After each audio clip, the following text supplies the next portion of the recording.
things trucking. Now let's get rolling. Hey everybody, how you doing today? Welcome to another edition of the Lead Pedal Podcast. I'm your host, Bruce Owridge, and this is episode number 976. And today, it's a Turnback Tuesday, and you know what that means. All right, folks, turn back the clocks, clean up the spokes. This is another edition of Turnback Tuesdays with your host, Bruce Owridge. That's right, it's a Turnback Tuesday, and we're going to be talking about when the logbook first started and when that came into effect. And of course, with these Turnback Tuesdays, we're hoping by knowing the history of the transportation industry and where we started, it'll make you feel a little more important about what you do. So first of all, let's start off with a little, we're going to talk a little bit here from our friends over at Rims Transport. And then once we get into that, we will get on with today's show. Here we go. Hey folks, are you an owner-operator looking for a place to call home? Well, Rims Transport is based out of Hamilton, Ontario. And that's right, they are a place, owner-operator fleet only.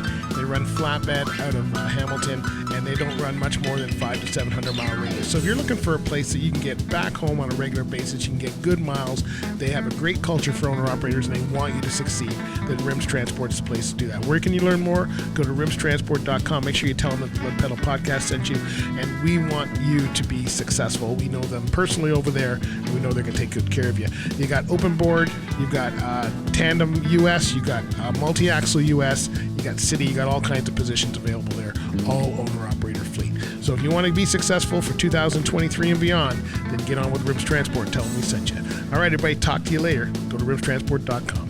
All right, so let's find out when the first logbook started. And before we do that, let's start with what is a logbook. That's something that you may want to think about right here. You know, it's a record. We've probably seen them. We've called them comic books in the past. But a logbook is basically a record used to record states, events, and conditions for different machines. It started off with different machines, and of course, in the maritime industry, it's the ship's log is, of course, extremely important to find out exactly where you be, and that where it came into effect was with early maritime navigation. The captain was responsible for keeping a log as a minimum and the navigational wind, speed, direction, and position. And the speed was determined by ejecting a log from the bow of the boat and measuring the time it took to reach the stem, thereby determining the speed. Now, of course, they've come in different formats, and we even have electronic logbooks today. So there's lots of stuff. But you'd be surprised how many industries are using this.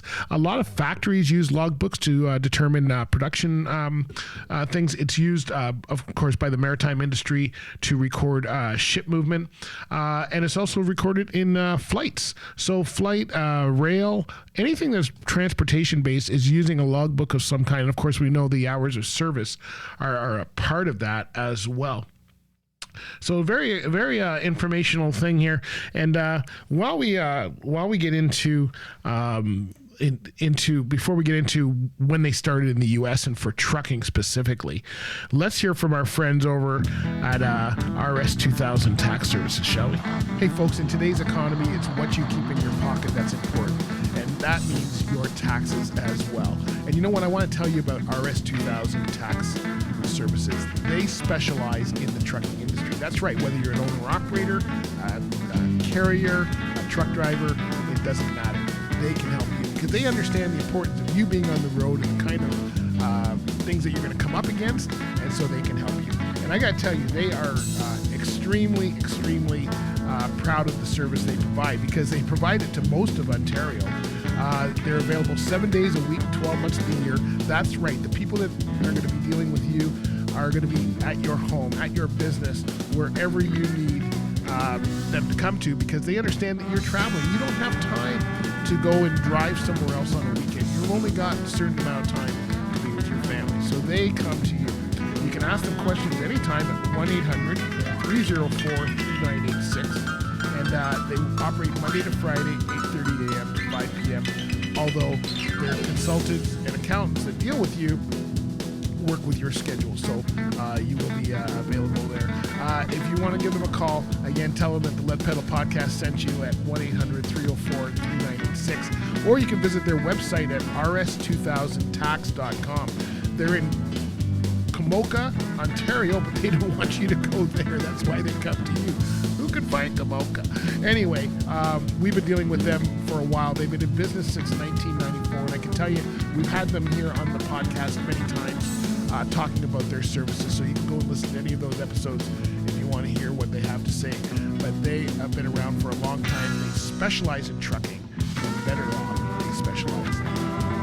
Give them a call at 1-800-304-3986 or visit them at rs2000tax.com. Make sure you tell them we sent you. That's right. Make sure you tell them that we sent you. Hey, did you know that it's called Work Time? The logbook is called Work Time if you are in New Zealand. There's something I didn't know. All right. So when did we start using it here? Well, in the U.S., it started long before it started in Canada. And it had been around for quite a long time. In fact, they had started using it for the workplace. Again, it was used in factories to work about production and that kind of thing.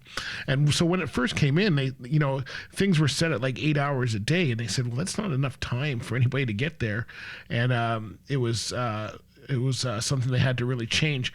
And so they changed it, and I'm just trying to find out where it was because it was like 1950. I'm just trying to get the exact date for you here. That's right. So it started as an organized labor thing in 1938.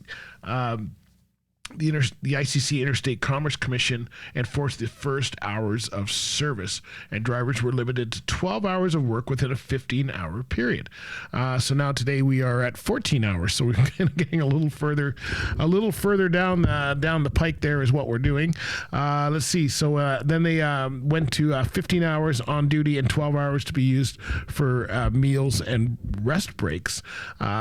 Kind of similar to what we got today. Then it extended it, and then limited. It brought in the cycles, which were 60 hours over 7 days and 70 hours over 8 days, and it allowed for a short time of work. Then they found out that they needed a duty period as low as 8 hours in 24 required in the interest of safety. And so in 1938 they changed a lot of the rules for that. And that's where we are today with some of the rules that we have. So then they've changed it over the years. Between 62 and 2003, they've changed. Now, when did it come into Canada? Because I remember starting, when I started my trucking career, and I was started in basically 82, logbooks in Canada were not out yet. That's right. They started a lot further down the line than when they started in the U.S. And today they're started, but back in the day, it did not start the way that it started in the U.S. And so I think it was about 83 that it came into effect, where we had to start. I know it was probably 83, 85, somewhere in that area is where it started in Canada. The rules were a little bit farther. I remember at the time they were looking at following the U.S. rules, and the U.S. rules were supposed to be, 11 hours of driving. Back then, I think it was 10 hours of driving. And then you had to change. But what was happening is the big companies here that ran Toronto, Montreal said if we go with a 10-hour rule, we're not going to have enough time for our drivers to get back. And so that's when they implemented the 13-hour rule, which is what we have today. So there you go. There's a little bit about the logbook, where it started, why it started. Of course, there's variations now today. You can get electronic logs. You can get, most of them are done on ELDs and all kinds of stuff. So lots of stuff going on. But that's where we started. That's right. So Canada about 1983, 84, and in the States about 1938. And of course, they've always been around for ships in the early days, and for factories is where it actually started. And I don't think many factories are using a logbook today, maybe for machinery and stuff, but probably not the way we are using it for sure.